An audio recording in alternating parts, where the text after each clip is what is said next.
And then there was the Maroons who came in 1796. And then there was, which most people today in Nova Scotia are descendants of the refugees who came after the War of 1812. The rest of it bounced.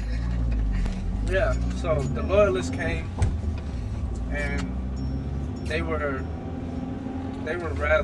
like they had a lot of skills, trade skills, leadership, and were rather organized. And they came and they stayed maybe 10 years before they asked to be relocated, because they were placed down the South Shore along the snow belt with next to nothing to survive. They actually crappy land. They weren't given. And a lot of the homes originally weren't houses. They were dug up. They were little tent-like things with wood dug into the ground, and they basically lived in a little hole with a little. Okay. I was down to Birchtown.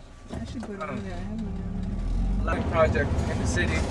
It was originally built for white people, but when they relocated, when they stole Africville, Thank you. when they stole Africville, they moved them.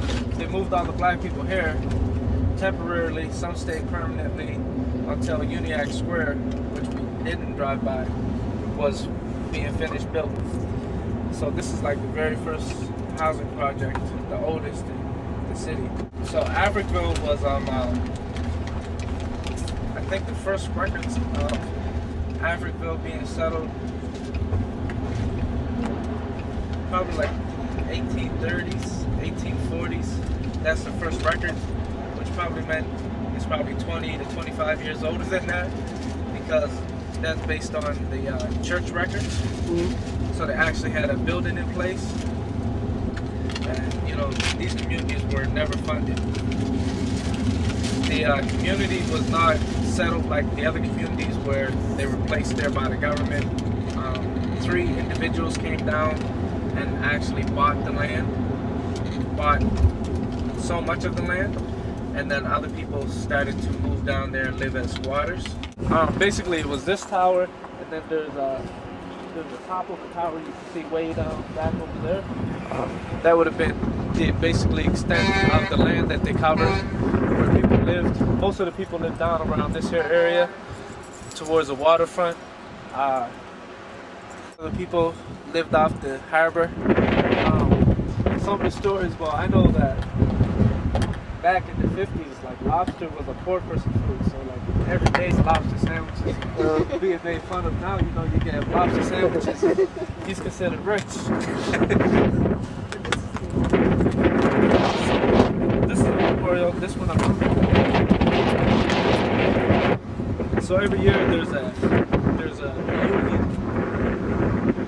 and on the other side you can see the list of the last names of the families who eventually called this place home.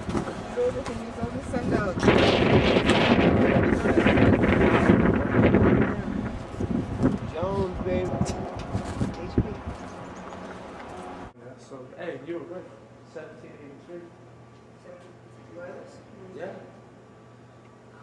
So the Loyalists came in 1783, and the refugees came 20 years later, 30 years later.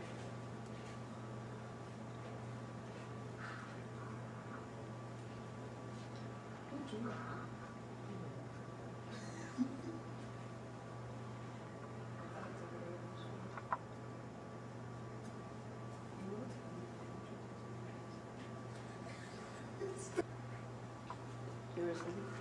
Is it 48? I thought there was almost 60. I guess not, there's only 48. I only know number 23.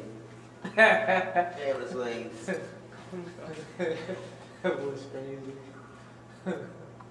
But like Danvers, that was I didn't even heard of Hass.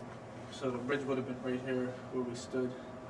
The last power line is not quite in the picture, but as you can tell, like down here is where we were standing at.